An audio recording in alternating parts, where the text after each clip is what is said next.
Okay guys, here we are. This is another video in the multi-video series of repairing drywall that wasn't properly attached to a stud.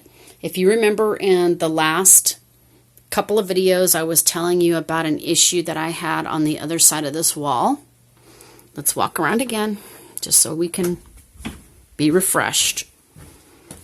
We come over here because of this, right?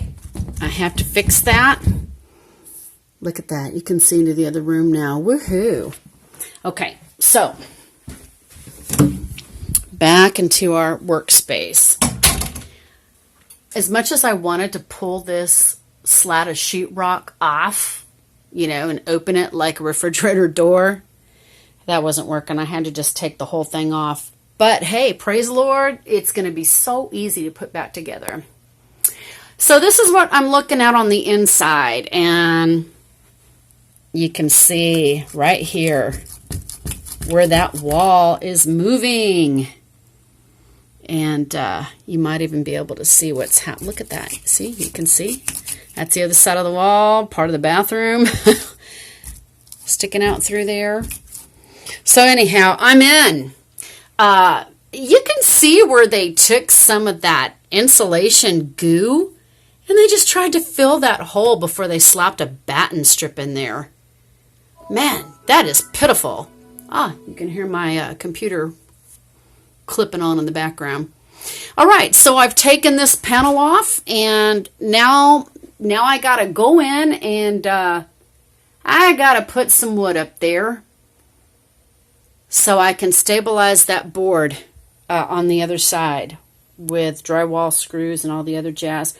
And I am going to go in here and I'm going to clean up this mess. I'm sorry, I'm using a cell phone and I apologize for the crappy video. All right, until we see you in the next video. There we go. Now we got something happening there.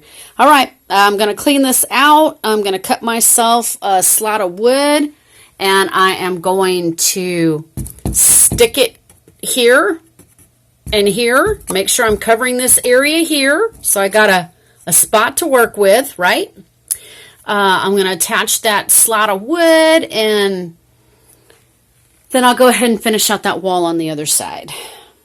And then I'll give you guys another video, I guess, showing you the finished work, because you can find lots of videos on taping and mudding. It's not like you need a video from me showing you how to replace a panel and taping and mudding it. Anyhow, I'm just really pleased.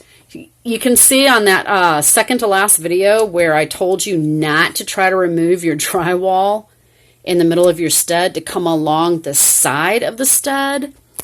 Just to show you, I also managed to get a cut along the side of this stud. You see that? There's the stud. There's the 2x4 right there.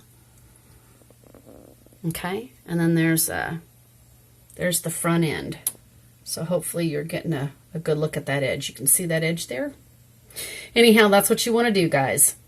You want to cut on either side of your 2x4s, your 2x6s, your 1xs, whatever you got under there, okay? That's how you want to do that, jazz. Oh, I sure hope this video was helpful. And again, if you guys have any better suggestions for me, if I ever run into this problem going forward, leave some comments, let me know. Thanks so much for your time. Until we record again, bye.